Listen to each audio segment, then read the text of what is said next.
وسلم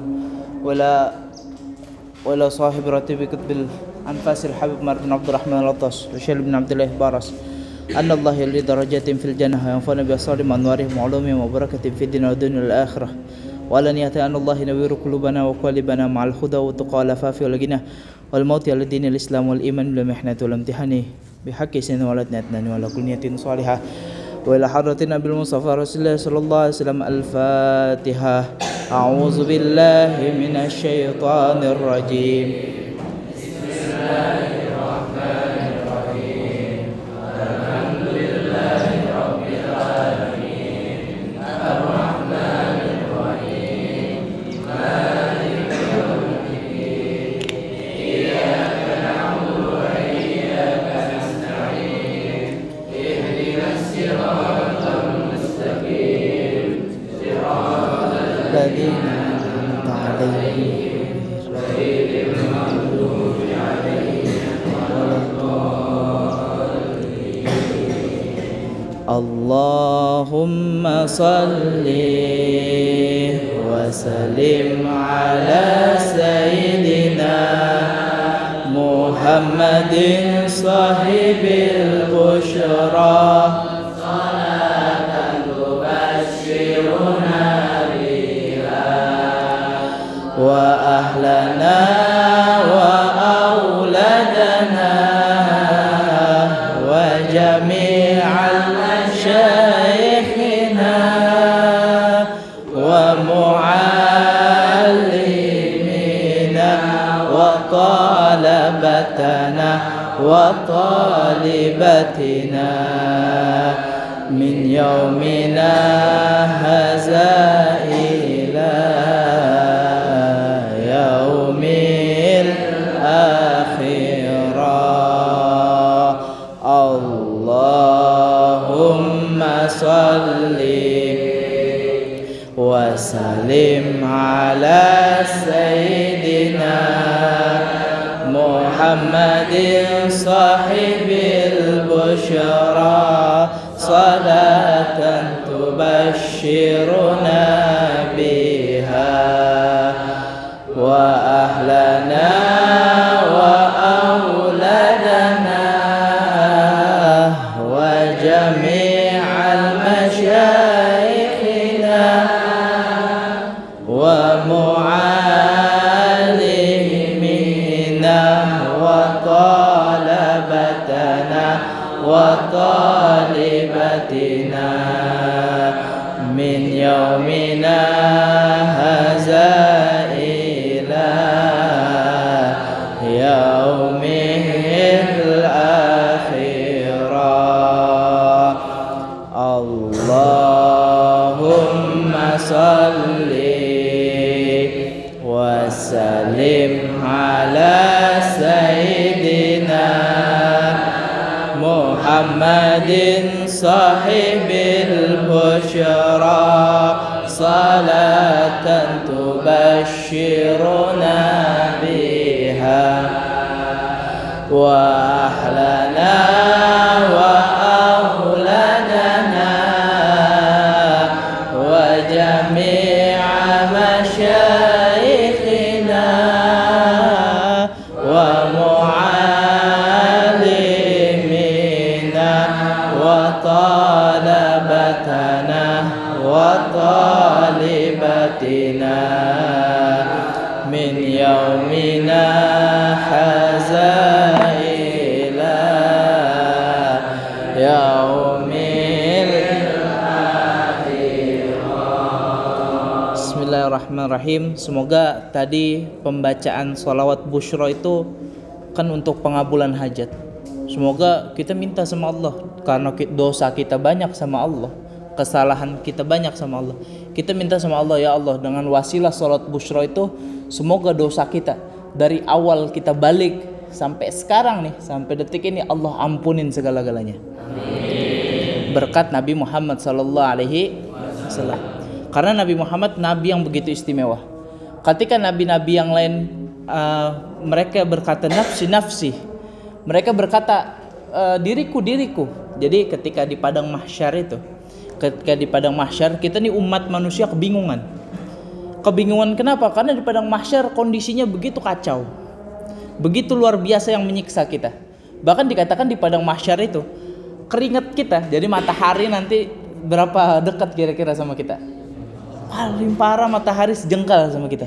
Bayangin, matahari panasnya begitu luar biasa. Ada bahkan kita dengar kabar di negara-negara luar, di negara-negara timur ya, kayak mungkin di Mesir atau di Afrika, itu mobil-mobil ada yang meleleh. Pernah dengar berita-berita itu? Karena saking panasnya. Betul. Jadi karena saking panasnya suatu negara, itu akhirnya apa? Mobil-mobil meleleh. Atau gini dah, ketika kita sholat Jumat kan sendal ditaruh di luar, ya kan? Panasnya luar biasa. Ketika kita pakai sendalnya masih kepanasan, benar gak? Itu membuktikan matahari yang jauh, amat jauh aja udah sebegitu bahayanya bagi kita, sebegitu menyakitkannya. Bagaimana ketika di padang mahsyar Allah Subhanahu wa taala menjadikan matahari itu sejengkal dari pala kita. Tapi dalam hadisnya Rasulullah sallallahu alaihi wasallam mengatakan ada 7 golongan, yang mana 7 golongan ini ya, 7 golongan ini itu dinaungi, dilindungi. Oleh apa dinaunginya? Oleh arsy-Nya Allah. Jadi arsy Allah, singgasananya Allah yang begitu luar biasa, yang begitu agung, kita ada di bawahnya. Sehingga matahari yang sejengkal itu tidak bisa kena kita. Kita di sana jadinya VIP. Apa aja 7 golongan itu? Termasuk kata Rasulullah sallallahu alaihi wasallam adalah orang yang menuntut ilmu. Orang yang menuntut ilmu itu ada di naungan arsy-Nya Allah. Ingat, tapi nuntut ilmunya ikhlas karena Allah Subhanahu wa taala. Jangan kita nuntut ilmu yang pertama asal ikut-ikutan, itu salah. Atau yang kedua nuntut ilmu biar dikata soleh. Oh, masya Allah, luar biasa juga, itu cobaan ya. Tapi nuntut ilmu itu untuk Allah Subhanahu wa taala. Bukan artinya ilmu kita kasih ke Allah, enggak, tapi niat murni untuk menegakkan agamanya Allah. Karena kalau tidak dituntut ilmu agamanya hancur ya. Oleh karena itu penuntut ilmu dikatakan sebagai salah satu daripada 7 golongan yang dinaungi oleh arsy-Nya Allah Subhanahu wa taala. Semoga kita semua, yang lain nanti pada kemanasan, kita semua nih yang ada di sini, kita percaya nggak percaya, kita sedang dipandang sama Allah Subhanahu wa taala dengan pandangan rahmatnya insyaallah. Dan insyaallah semoga dengan pandangan rahmat tersebut nanti kita di akhirat, di padang mahsyar, tidak terkena panas-panasnya matahari insyaallah. Dan juga kita doanya pengen yang banyak sama Allah ya. Pengen doanya yang banyak sama Allah. Selain di padang mahsyar itu nanti mataharinya begitu dekat, sehingga ketika mataharinya dekat juga dikabarkan bahwasanya di padang mahsyar itu semuanya dalam keadaan telanjang. Antum udah pernah dengar itu? Udah pernah dengar ya? Di padang mahsyar semuanya tidak akan ada yang memakai helaian kain sedikit pun. Maka Sayyidah Aisyah waktu itu nanya sama Rasulullah, saya malu dong Rasulullah di situ. Apa kata Rasulullah? Di sana saking kacaunya suasana, saking rusaknya suasana, tidak ada seorang pun yang memikirkan tentang malunya dirinya. Dia nggak pakai baju. Tapi di padang mahsyar nggak ada orang yang kepikiran malu. Karena apa? Fokus mereka tentang memikirkan akibatnya. Mereka fokus ketakutan. Oh, istilahnya kalau bahasa kitanya, bahasa Betawinya, wah gue bakal diapain nih? Gue bakal diapain? Akhirnya karena saking paniknya mereka nggak pikiran tentang malu. Bahkan saking paniknya juga orang-orang kafir itu berkata, ya Allah, cepet-cepetin masukin saya ke neraka, saya nggak tahan di sini. Dia nggak tahu aja kalau misalnya neraka itu lebih kejam daripada padang mahsyar. Ya. Jadi mereka saking nggak kuat di padang mahsyar bilang gitu, ya Allah cepetin kita masukin ke neraka jahanam. Ya padahal neraka jahanam, masya Allah, ikopnya, hukumannya lebih berat ya. Dan juga tadi apa tuh? Tidak ada yang pakai baju. Tapi juga dikatakan bagi orang-orang khusus, bagi orang-orang soleh, bagi orang-orang yang dalam ketaatan kepada Allah Subhanahu wa taala, maka dia akan dipakaikan baju bukan dari kain lagi, tapi dari apa? Dari emas. Bajunya terbuat dari emas ya. Jadi insya Allah semoga kita termasuk dalam naungan arsy-Nya Allah. Terus juga nggak dalam keadaan telanjang insya Allah. Nah, karena ketika di padang mahsyar itu selain matahari dekat, kondisinya telanjang, akhirnya apa? Akhirnya dalam beberapa riwayat dikatakan keringat manusia itu penuh. Jadi keringat manusia penuh artinya gimana? ada yang keringetnya sampai mata kaki. Jadi orang keringetan di padang mahsyar, saking keringetannya air keringetnya bergenang, banjir. Seapa Ustadz banjirnya? Semata kaki. Ada yang sampai lutut, ada yang sampai pinggang. Bahkan ada saking besarnya siksanya, ada yang menenggelamkan orang tersebut. Ketika orang tenggelam dengan air keringatnya, apa coba yang kita pikirkan? Selain siksaan yang begitu besar. Oleh karena itu orang pengen cepat-cepat melewati padang mahsyar tersebut. Nah, sekarang insya Allah kita ini orang-orang yang tulus niatnya, tulus hati kita menuntut ilmu untuk meraih ridha Allah Subhanahu wa taala, dan semoga Allah meridhai dan juga memandang kita dengan pandangan rahmatnya. Bismillahirrahmanirrahim. Kita lanjut kepada hadis keempat. Hadis Arba'in An-Nawawi yang keempat. An Abi Abdurrahman Abdullah ibn Mas'udin radhiyallahu anhu qala. Ya, ini kita ngulang hadis. Dulu beberapa terakhir antum kelas 2 ya. Jadi sekitar 1 tahun yang lalu lah kurang lebih, mungkin kita udah pernah bahas juga hadis ini. Cuman karena udah lama kita takkid lagi, kita penekanan lagi. An Abi Abdurrahman Abdullah bin Mas'udin radhiyallahu anhu. Dari siapa? Hadis ini diriwayatkan dari Abu Abdurrahman. Kalau dalam redaksinya di sini tulisannya An Abi Abdurrahman. Tapi kalau kita nggak pakai an, maka dibacanya Abu Abdurrahman. Siapa itu? Abdullah bin Mas'ud radhiyallahu anhu.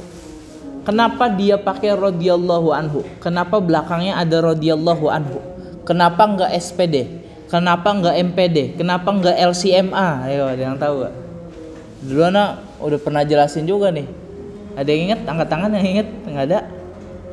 Kenapa dia bisa pakai radhiyallahu anhu? Karena dia adalah salah seorang sahabatnya Rasulullah. Semua sahabat Rasulullah bergelar radhiyallahu anhu bagi laki-laki. Bagi perempuan apa? Radhiyallahu anha. Jadi kalau perempuan radhiyallahu anha. An ummil mu'minin Aisyah radhiyallahu anha. Dari ummul mu'minin. Siapa itu? Aisyah radhiyallahu anha. Pakai wanha. Tapi kalau laki-laki apa? Radhiyallahu anhu. Jadi Ibnu Mas'ud ini ya, jadi nama lengkapnya adalah Abdurrahman Abdullah bin Mas'ud radhiyallahu anhu. Ibnu, atau yang biasa kita kenal dengan Ibnu Mas'ud. Jadi Ibnu Mas'ud ini dia dipanggil radhiyallahu anhu karena apa? Karena sahabat Rasulullah. Sekarang pertanyaannya gini. Apa syarat-syarat seseorang itu bisa dikatakan sebagai sahabat Rasulullah? Apa yang membuat orang itu disebut sahabat Rasulullah? Mas Muka? Ghifari nam. Ghifari sahabat Rasulullah apa bukan? Bukan. Mas Muka? Rasya sahabat Rasulullah bukan? Ibnu Mas'ud kok bisa sahabat Rasulullah nih? Kira-kira apa yang membedakan Ibnu Mas'ud sama Ghifari, sama Rasya, sama kita semua? Kira-kira apa? Yang pertama, pernah bertemu Rasulullah. Otomatis pernah bertemu Rasulullah ini bukan artinya bertemu dalam mimpi. Tapi apa? Bertemu secara langsung. Hidup sezaman dengan Rasulullah. Ada gak zaman sekarang orang bertemu dengan Rasulullah? Ada? Di mana itu? Di mimpi. Ada yang selain di mimpi? Ada juga. Ada juga ulama-ulama yang melihat Rasulullah dalam tidak keadaan mimpi, alias terjaga, alias tidak tidur. Tapi syaratnya satu, harus pernah mimpi dulu. Ya, jarang orang bisa ngelihat Rasulullah dalam keadaan terjaga tapi enggak mimpi. Biasanya begini, biasanya mimpi Rasulullah sekali, 2 kali, 3 kali, 4 kali, lama-lama bisa ngelihat Rasulullah dalam keadaan jaga. Salah satu ulama yang bisa ngelihat Rasulullah dalam keadaan jaga adalah Sayyidil Habib Umar bin Hafiz. Tahu Habib Umar? Habib Umar ulama besar dari Hadramaut Tarim di Yaman. Beliau itu pernah lagi berdoa, mimpin doa. Beliau punya pondok namanya Darul Mustafa, santrinya banyak. Lagi mimpin doa, tiba-tiba matanya melotot. Ngelihat ke kanan atas. Ketika selesai doa, Habib Umar bilang, Yang aku lihat itu adalah Rasulullah Sallallahu Alaihi Wasallam. Ini Habib Umar ulama terkenal, masyhur, dikenal ahli istiqomah, dikenal ilmunya banyak, dikenal soleh. Maka pantas Habib Umar itu bilang aku telah melihat Rasulullah. Pantas. Tapi jangan ucuk-ucuk tiba-tiba Ghifari tiba-tiba ngomong gitu. Tadi pas di masjid itu ada keamanan yang lagi hafid, Anda lihat di belakangnya ada Rasulullah. Itu bisa dijamin hampir 99% palsu. Karena apa? Andai kata memang benar kita bisa melihat Rasulullah, jangan cerita ke siapa-siapa. Jangan cerita. Hatta kepada orang tua pun jangan cerita. Kepada orang tua, kepada guru, kepada murid, kepada teman-teman, jangan cerita. Tapi jaga di hati kita. Karena bertemu Rasulullah itu sebuah kemuliaan. Tapi kalau kita cerita-cerita, yang kemarin Anda bilang, yang tadinya mulia jadinya ujub, hatinya merasa bangga. Wih, gua nih sholatnya rajin, tahajud 8 rakaat, pantesan dimimpiin Rasulullah. Ya, jadi gitu. Kalau emang benar bisa ngelihat Rasulullah, maka apa yang harus kita lakukan? Diam, jangan cerita-cerita, jangan cerita sama siapa-siapa. Makanya anak titip salam kali aja. Kita nggak tahu siapa di antara sini yang mempunyai kedudukan tinggi di mata Allah. Siapa di sini yang memiliki kedudukan tinggi di pandangan Rasulullah, anak nggak tahu. Oleh karena itu anak titip salam. Mungkin aja ini misalnya yang paling belakang tuh yang pakai kacamata. Misalnya setiap malam dimimpin sama Rasulullah, amin. Lah kita kan nggak tahu, bener nggak? Kita nggak tahu. Akhirnya apa? Makanya anak titip salam. Kalau misalnya nanti di salah satu daripada antum, karena antum masih rata-rata ya hitungannya masih kecil lah. Umur antum berapa? 14. Umur rata-rata balik umurnya 15 tahun. Tapi mungkin 12-13 sudah banyak gitu ya. Cuman kalau misalnya 15 tahun belum muncul tanda-tanda balik, 15 tahun harus sudah balik walaupun belum ada tanda-tanda. Suaranya belum ngebas, belum mimpi basah, tapi udah 15 tahun udah balik. Tapi karena antum masih 14, mungkin masih ada yang suci, belum punya dosa, ya mungkin bisa dimimpin sama Rasulullah Sallallahu Alaihi Wasallam. Ana titip salam. Nanti kalau misalnya insya Allah ntar malam kita mimpi ketemu Rasulullah. Kalau misalnya antum dimimpin sama Rasulullah, jangan lupa Rasulullah itu tuh guru bukan guru ya, yang sering ngaji bareng tuh Ustadz Syafiq. Kenalin biar Ana juga dekat sama Rasulullah. Tapi ya semoga kita semua suatu saat nanti, enggak saat nanti lah, semoga dengan secepat-cepatnya kita ini bisa bertemu dengan Rasulullah Sallallahu Alaihi Wasallam. Jadi gitu, ada orang para wali min auliyaillah yang bisa melihat Rasulullah dalam keadaan terjaga, ngelihat Rasulullah dalam keadaan tidak tidur. Jadi benar-benar ketemu sama Rasulullah. Ya. Tapi kalau ada orang tiba-tiba misalnya ada Gus Komarin, ya kan ada, tahu kan ya? Misalnya ada gus-gusan lah, orang-orang yang ngaku, oh saya ini kiai kayak ini, akhirnya ngaku-ngaku saya punya ilmu kanuragan. Kenapa punya ilmu kanuragan? Dimimpiin sama Sunan Kalijaga, katanya begitu. Saya ini kebal bacok. Antum tahu videonya wosi, tahu? Saya ini, antum nggak tahu ya, di pondok. Jadi di luar rame, banyak para dukun yang ngaku kebal. Kenapa ngaku kebal? Ya macam-macam alasannya. Ya. Ada yang ngaku mimpi ketemu Sunan Kalijaga, dimimpin akhirnya mereka bisa kebal. Nah ini palsu yang seperti ini. Kenapa palsu? Sunan Kalijaga itu ahlu istiqomah, orangnya istiqomah. Sunan Kalijaga sholatnya rajin, zikirnya rajin, hatinya terkoneksi kepada Allah Subhanahu Wa Taala. Sunan Kalijaga hatinya dia tidak pernah putus daripada mikirin Allah. Lah kita mah beda. Ya, jangankan lagi main, lagi sholat aja kadang-kadang mikirinnya rendang, bener ya?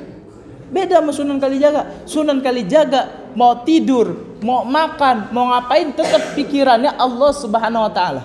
Sunan Kalijaga begitu. Hatinya tidak pernah terputus daripada koneksi kepada Allah. Itu swadul qulub, hatinya tersambung. Tapi kalau kita beda, sholat mikirinnya makanan, sholat mikirinnya jabatan. Pengen, gimana caranya bisa naik mudabir nih? Kita sholatnya masih mikirin begitu, tapi beda sama Sunan Kalijaga. Tapi tiba-tiba sholatnya kagak rajin, ngajinya kurang, zikirnya kagak pernah. Tiba-tiba mimpi dia. Saya dimimpin sama Sunan Kalijaga katanya. Akhirnya saya bisa kebal. Palsu yang begitu. Sunan Kalijaga bisa kayak gitu kenapa? Istiqomah. Oleh karena itu kita jangan gampang-gampang ngaku, ya. Ini kayaknya kita nggak bahas hadisnya ini, panjangan di pembukaannya. Yang tadi pertama, orang bisa disebut sahabat Rasulullah. Yang pertama, bertemu dengan Rasulullah karena hidupnya sezaman dengan Rasulullah. Jadi kalau kita bertemu dengan Rasulullah bisa dikatakan sahabat? Kita tidak Karena kenapa? Karena kita tidak sezaman dengan Rasulullah. Kemudian yang kedua, yang membuat orang disebut sebagai sahabat Rasulullah sallallahu alaihi wasallam karena apa?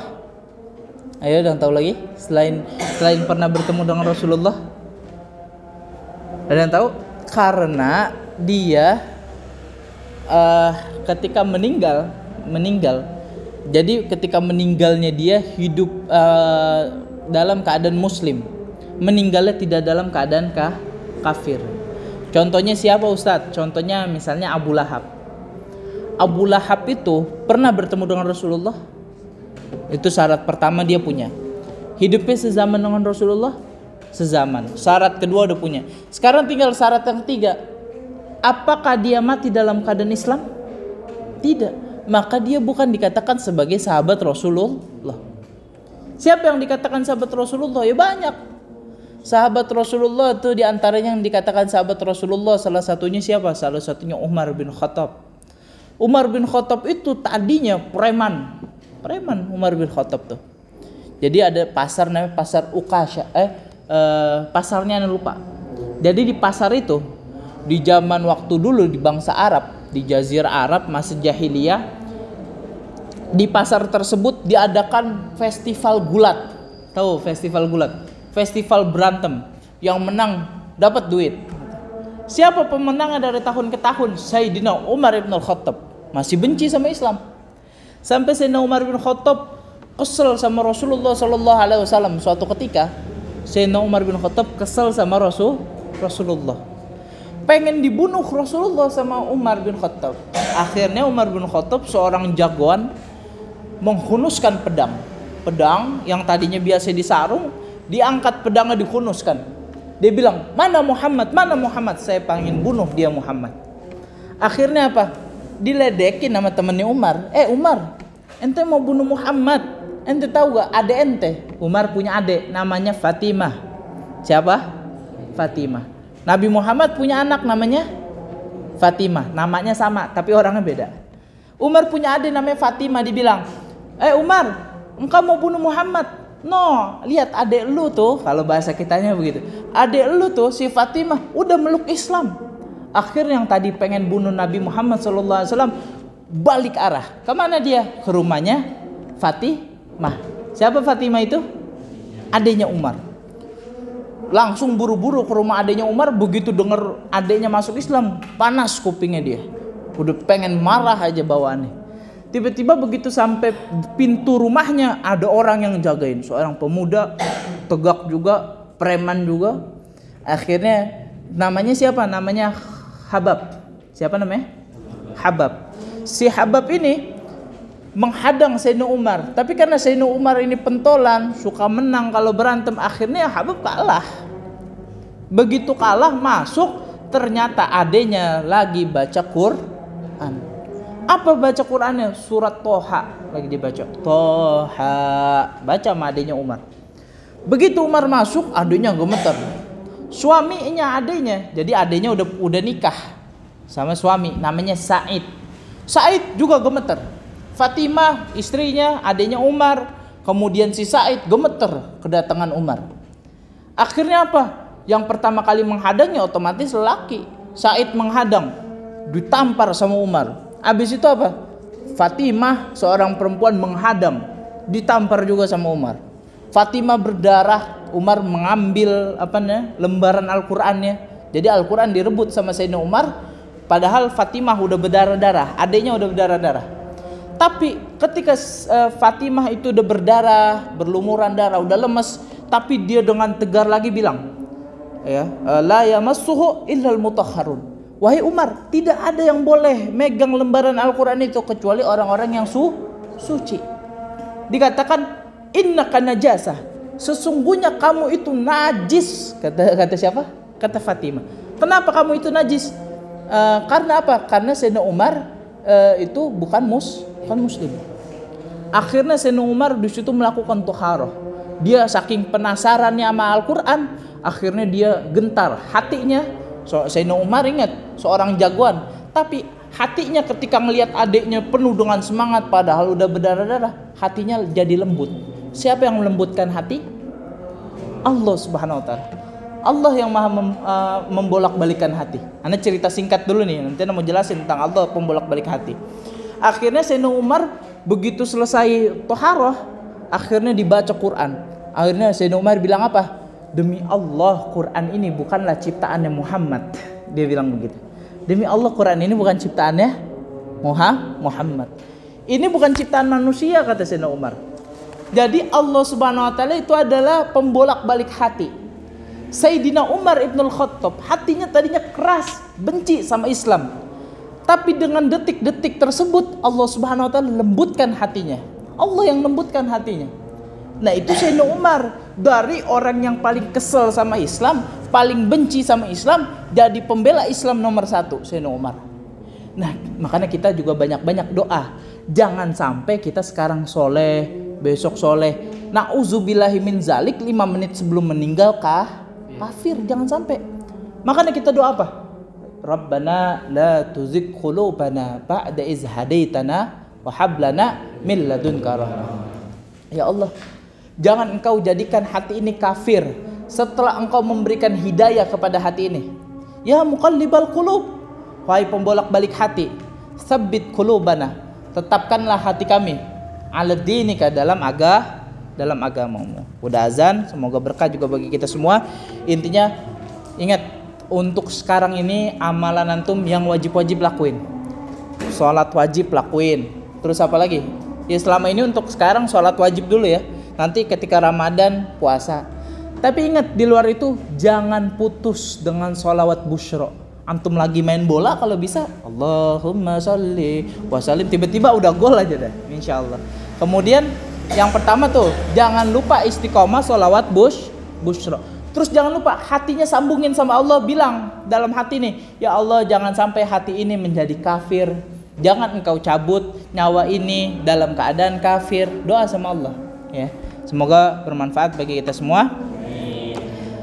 Al-Fatihah. A'udzubillahi minasyaitonirrajim. Bismillahirrahmanirrahim. Alhamdulillahirabbil alamin arrahmanirrahim maliki yaumiddin. Iyyaka na'budu wa iyyaka nasta'in. Shiratal mustaqim shiratal ladzina an'amta 'alaihim ghairil maghdubi 'alaihim waladdallin.